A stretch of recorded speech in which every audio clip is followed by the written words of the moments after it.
बाजी भयो, चुनौती भयो। यो देशका 82 लाख युवालाई भोट हाल्ने अधिकार दिउँ, 4 लाख सरकारी कर्मचारीलाई भोट हाल्ने दिउँ। आज नेपालगञ्जको मान्छेलाई हुम्ला र जुम्लामा गएर नेपालगञ्ज हुम्लाको मान्छे नेपालगञ्ज आउँछ भने नेपालगञ्जबाट भोट हाल्ने अधिकार दिउँ। हामी त अहिले कस्तो छौँ भने माझीले माछाबाट निस्केका मान्छे हौँ। अहिले हामी माझीको जालबाट फुत्केका माछा जस्ता केही नयाँ अनुहार हौँ। केही दलहरूले, केही राजनीतिज्ञहरूले अहिलेदेखि नै भोटको राजनीति गर्न थालेको छन् र अहिले धर्मको झन्डा बोक्न सिकाउँदैछ। तर कुनै पनि पुस्तालाई हामीले देशको झन्डा बोक्न सिकाएनौँ कि देशको झन्डा बोक है, जुन धर्म र सम्प्रदाय भन्दा महत्त्वपूर्ण छ भनेर। अहिले पनि हेरौँ, अहिले पनि हामी त्यही देशको झन्डा भन्दा पनि धर्म, कतैतिर हरियो धेरै देखिन्छ, कतैतिर अर्को कलर देखिन्छ, तर देशको झन्डा कसले बोकिदिने? 1 छ 2 छ, यो व्यवस्था असफल छ। यो कुराले पुष्टि गर्यो।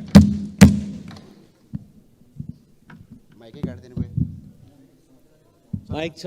सम्माननीय सभामुख महोदय, अहिले पनि भन्न चाहन्छु, अवस्था र व्यवस्था दुइटै परिवर्तन गर्नुपर्छ। केही साथीहरूले भन्नुहुन्छ हामीलाई, हामी त चुनाव जितेर आएका। जनकपुरको प्रतिनिधि, 112 वर्ष पहिला जनकपुरमा जानकी मन्दिर निर्माण भयो।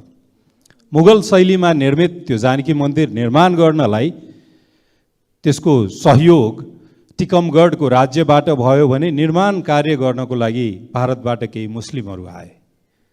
हाम्रो धर्म र हाम्रो आराध्यको एउटा केन्द्रबिन्दु निर्माण गर्नलाई अर्को धर्मले सहयोग गर्यो। त्यसरी हाम्रो समाज निर्मित भएको छ। त्यसरी सहिष्णुता, हाम्रो भद्रता, आत्मीयता र मेलमिलापबाट हामी यहाँसम्म आइपुगेको छौँ। हाम्रो समाज त्यति कमजोर छैन सम्माननीयज्यू कि कुनै दायाँ बायाँ दक्षिण उत्तरको राजनीतिक स्वार्थले त्यसलाई कमजोर बनाइदियोस्। हामीलाई त्यसको केही एजेन्टहरूले बनाउने प्रयास गर्दैछ। त्यसमा हामी संवेदनशील हुन र गम्भीर हुन, सजग हुन महत्त्वपूर्ण छ।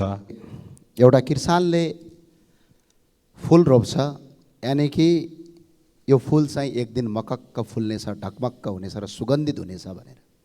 तर एउटा बटुवा आउँछ, फुललाई तोडेर फाल्छ, कोपिला नलाग्दै। किसानको सपना चकनाचुर हुन्छ। आज हाम्रो देश त्यस्तै भइरहेको छ। सरकार र जनता बीचको सम्बन्ध त्यो किसान र बटुवाको जस्तो भएको छ। सरकार छैन भनौँ भने यहाँ मन्त्रीज्यू पनि हुनुहुन्छ, प्रधानमन्त्री पनि छन्। सरकार छ भनौँ भने आज देश झन्झन कष्टकर स्थितिमा गुर्जिँदै गएको छ। देशभरि धार्मिक हिंसा बढ्दै गएको छ। मुलुक अक्रान्त बन्दै गएको छ। सरकार मूर्ख दशक र अहिले सरकार चाहिँ टेबलमा खुट्टा उफर गौडी हालेर सरकार बसिरहेको छ। कमजोर सरकारको सरकारले यसलाई नियन्त्रण गर्नुपर्छ। र सम्माननीय प्रधानमन्त्रीलाई यतिसम्म ज्ञान छैन कि यो देशमा मूल्यवृद्धि कतिखेर हुन्छ र कसरी हुन्छ, कसले गर्छ भन्नेसम्म ज्ञान नभएको कुरा अस्तिको यहाँ संसदमा प्रष्टै बोल्नु। अहिले पनि नागरिक उड्डयन तथा पर्यटन मन्त्रीजीलाई यतिसम्म ज्ञान छैन कि आज हुम्ला, जुम्ला, मुगु, डोल्पा, बजाङ, बाजुरा लगायतका हिमाली जिल्लाहरूमा आज पनि हवाई यातायात नपाएर अहिले पनि नागरिकहरू सडकमा अल्पत्र परेको अवस्था छ। तर एउटा नेपाल एयरलाइन्सको प्लेन पठाउनुहुन्छ, फेसबुकमा स्टाटस लेख्नुहुन्छ अनि ठुलै काम गरे जस्तो गर्नुहुन्छ। एउटा प्लेन पठाउने होइन, सिस्टम बसाल्ने हो। सिस्टमले देशलाई विकासको बाटोतिर लान्छ भन्ने मलाई लाग्छ। सम्माननीय सभामुख महोदय, अस्ति मात्रै सम्माननीय प्रधानमन्त्रीज्यू, परराष्ट्र मन्त्री लगायत मन्त्री परिषदको ठुलो जम्बो टिम चीन र अमेरिका भ्रमण गरेर आयो। प्रधानमन्त्रीज्यूले अगाडिबाट सम्बोधन गर्नुभयो। हामी यहाँ तल बसेर धप धप धप धप थपडीका साथ ताली बजायौँ। तर सम्माननीय प्रधानमन्त्रीज्यूले त्यो भ्रमणको उपलब्धि के थियो? अहिले पनि हङकङमा, मकाउमा, अस्ट्रेलियामा, साउदी अरब र खाडी मुलुकमा आज पनि नागरिकहरू एमएसीको ढोका 1000 पटक ढकढकाउँदाखेरि पनि त्यहाँका महामहिमज्यू र महावाणिज्य दूतले जनताको काम गर्दैनन्। हङकङको त इतिहासै फरक छ। हङकङको महावाणिज्य दूतावासले 1 वर्षमा तपाईँको 6 करोड आम्दानी गर्छ, 7 करोड खर्च गर्छ। त्यहाँको महावाणिज्य दूतज्यूको महिनाको मासिक भाडा मात्रै 9 देखि 10 लाख रुपियाँ छ। तर त्यहीँ परपट्टि तपाईँको अलिपट्टि परपट्टि मकाउपट्टि 70,000 नेपाली रुपैयाँमा एउटा घर भाडामा लगेर नेपाली जनतालाई सेवा दिनुपर्ने कुरा त्यहाँ सेवा हुँदैन। एउटा त्यहाँका अरबपतिको जस्तो जीवन बिताउनुहुन्छ। तर त्यहाँ गइसके पछाडि चाहिँ तपाईँको त्यहाँको जनताले चाहिँ सेवा र सुविधा त्यहाँ पाउनुपर्ने कहीँ कतै आवश्यकता देखिँदैन। 1000 पटक ढोका ढकढकाइकन ढकढकिँदैन। अस्ट्रेलियाको हालत त्यही छ। अस्ट्रेलियामा 10,000 नेपाली विद्यार्थीहरू हुँदाखेरि खोलिएको त्यहाँ 3 देखि 4 जना कर्मचारीले अहिले 2 लाखभन्दा बढी नेपाली भइसके। त्यही सिस्टमले धानेको छ। प्रधानमन्त्री चाहिँ मञ्चमा उभिएर हामीले विदेश भ्रमण गऱ्यौँ, परराष्ट्र मन्त्री गमक्क पर्नुहुन्छ, यसले देशलाई कतातिर लाँदैछ। अहिले पनि आरएनएसी अब भन्ने भने नेपाल एयरलाइन्स, त्यसको अहिले हालत के छ? आज हातमा तपाईँको पासपोर्ट बोकेर भिजा बोकेर नेपालको राष्ट्रिय ध्वजावाहक एयरलाइन्स चढ्छु भनेर एयरपोर्टमा गौरवका साथ उभिएका नेपालीको कमिसन तन्त्रका नाममा 81 त्यो प्लेन परिवर्तन गरिन्छ र निजी एयरलाइन्सहरूमा तपाईँको मान्छेलाई चढ्न बाध्य पारिन्छ। तर पनि पर्यटन मन्त्री मौन हुनुहुन्छ। यो किसिमको अवस्थाले मुलुकलाई कहाँ जान्छ? र अर्को एउटा विषयवस्तु आन्दोलनको कुरा गर्नुभयो। आन्दोलन भनेको रहर होइन, आन्दोलन बाध्यता हो। त्यसका लागि आन्दोलन भएको छ। आज यो देशमा शिक्षक आन्दोलन गरिरहेका छन्, कर्मचारी आन्दोलन गरिरहेका छन्, चिकित्सक आन्दोलन गरिरहेका छन्। देशभरि धर्मका नाममा विभिन्न किसिमका जातीय हिंसा र धार्मिक हिंसा भइरहेका छन्। निर्माण व्यवसायी आन्दोलनमा छन्, व्यापारी आन्दोलनमा छन्, किसान आन्दोलनमा छन्। आज पनि विद्यार्थीहरू 1 वर्ष मात्र नेपाली विद्यार्थीले 1 खर्ब रुपैयाँभन्दा पैसाभन्दा बढी रुपैयाँ विदेश लिएर जान्छन्। आज पनि तपाईँहरूको अस्पतालका चिकित्सक सुरक्षित छैनन्। अनि यो व्यवस्था चाहिँ कसका लागि ल्याएको?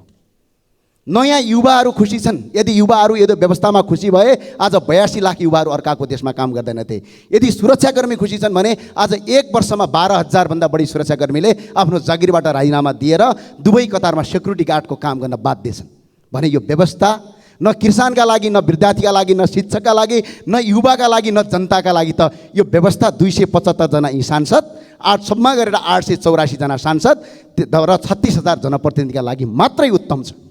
यदि यो उत्तम हुँदो हो त आज हरेक दिन नेपालीहरू 1 वर्षमा 6 लाखभन्दा बढी नेपाली विदेश किन गइरहेको छ?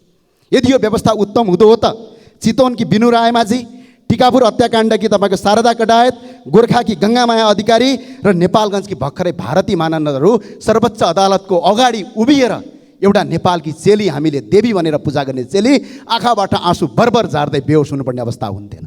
आज न्याय खरिद र बिक्री छ। आज प्राइभेट स्कुल हेर्नुहोस्, पैसा भएन भने पढ्न पाइँदैन। आज पनि 6 महिनापछि बिरामीले पालो पाउँछन्। अझ यही व्यवस्था धानिरहेका छौँ।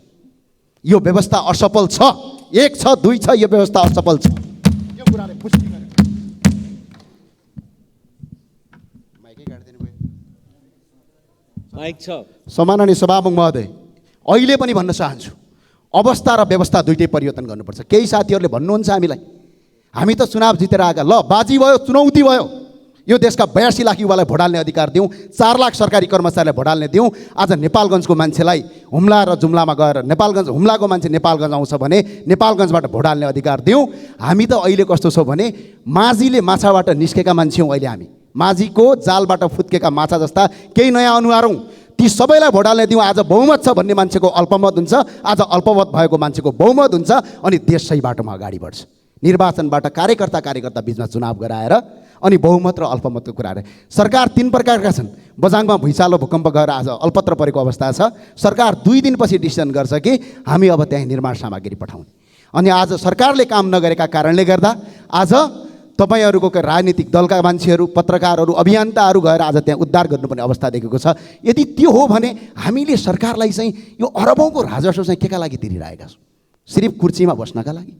आज काले प्रधानमन्त्री, भोलि गोरे प्रधानमन्त्री, पछि सेते प्रधानमन्त्री, के फरक पर्छ? आज यो संसदमा 275 अहिले छौँ, नयाँ फेरि आउँछन्, के फरक पर्छ? त्यही भएर किरा लागेको रुखको जरामा किरा लागेको छ भने जरा काटेर फाल्न पर्छ, रुखको टुप्पा काटेर हुँदैन। त्यही भएर यो देश यो व्यवस्थाले धान्दैन, सिर्फ धन्यवाद। आज म सरकार पक्ष लगायत सबै हामी जनप्रतिनिधिहरूलाई एउटा विशेष अनुरोधसहित केही ध्यानकर्षणको अपेक्षा राख्दछु। हरेक दिन 2600 जना देश छोडेर बाहिर जाँदैछन्। अन्तर्राष्ट्रिय विमानस्थलको अवस्था हेर्दा लाग्छ सिरिया र अफगानिस्तान जस्तै कुनै देश युद्धको तयारीमा छ र जनताहरू भाग्ने हतारोमा छन्। यसरी विदेश किन गइरहेको छन् भन्दा सामान्यतया 2वटा कारणले, कि त कमाउन कि त केही सिक्न।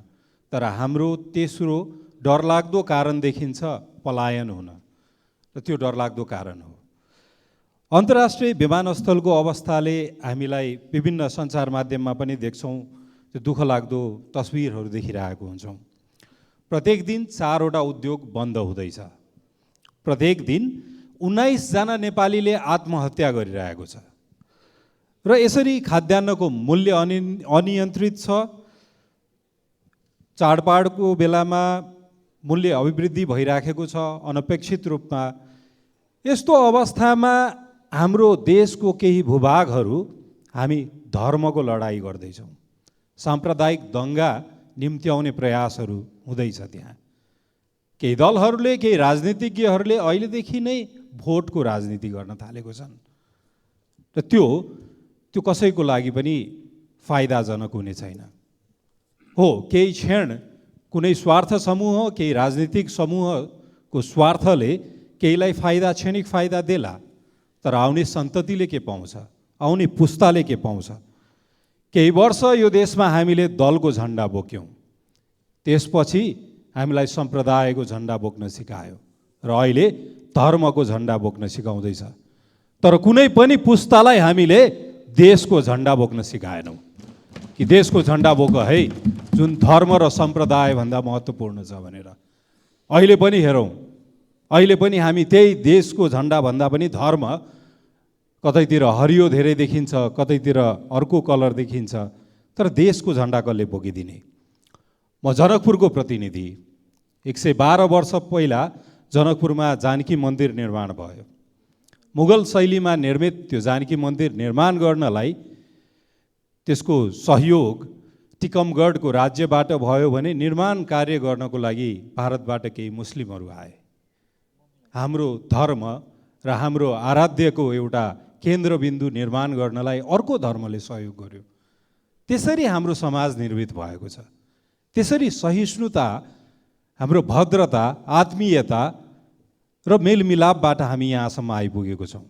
हाम्रो समाज त्यति कमजोर छैन सम्मानज्यू कि कुनै दायाँ बायाँ दक्षिण उत्तरको राजनीतिक स्वार्थले त्यसलाई कमजोर बनाइदियोस्। हामीलाई त्यसको केही एजेन्टहरूले बनाउने प्रयास गर्दैछ। त्यसमा हामी संवेदनशील हुन र गम्भीर हुन, सजग हुन महत्त्वपूर्ण छ, आवश्यक छ। हाम्रो वेदले पनि अरू धर्महरूको अस्तित्वलाई स्वीकारेको छ। हाम्रो संविधानले जसरी बहुलवादलाई स्वीकारेको छ, त्यस्तै हाम्रो धार्मिक ग्रन्थहरूले पनि बहुलवाद स्वीकारेको छ। जहाँ अरूको अस्तित्व मैले स्वीकारेपछि मात्र मेरो अस्तित्व सुरक्षित हुन्छ भन्ने मान्यता कुरानको 17:70 पनि लेखिएको छ कि तिमीले यो सबै गडको क्रिएसन हो र सबैको अस्तित्व स्वीकार है भनेर। यो विश्वमा 15% हामी हिन्दू छौँ, 23% मुस्लिम छ र 36% क्रिस्चियनिटी छ। सबैले सबैको अस्तित्व स्वीकारेर बस्न आवश्यक छ। एउटा कुनै सामाजिक सञ्जालमा कुनै फेक आइडीले केही लेख्यो, अलि अभद्र रूपमा अरूको धर्मप्रति आपत्तिजनक कुनै स्टेटमेन्ट लेख्यो र एउटा जननिर्वाचित प्रतिनिधि त्यसको पछाडि दौडिन थाल्यो। हामी कति हल्का हुँदैछौँ। त्यसैले हामी सबै जनप्रतिनिधि, राज्यको संयन्त्र, सबै राजनीतिक दल सबैलाई अनुरोध गर्न चाहन्छु कि कृपया यसमा हामी सबै जिम्मेवार भइदिउँ। किनकि यो अहिले क्षणिक लाभ लिनतिर लाग्यौँ भने अर्को चुनावमा 200-400 भोट बढ्ला, तर हामीलाई पुस्ताले प्रश्न सोध्नेछ कि तिमी आफ्नो राजनीतिक लाभको लागि, केही धार्मिक स्वार्थको लागि किन यस्तो गर्यौ भनेर।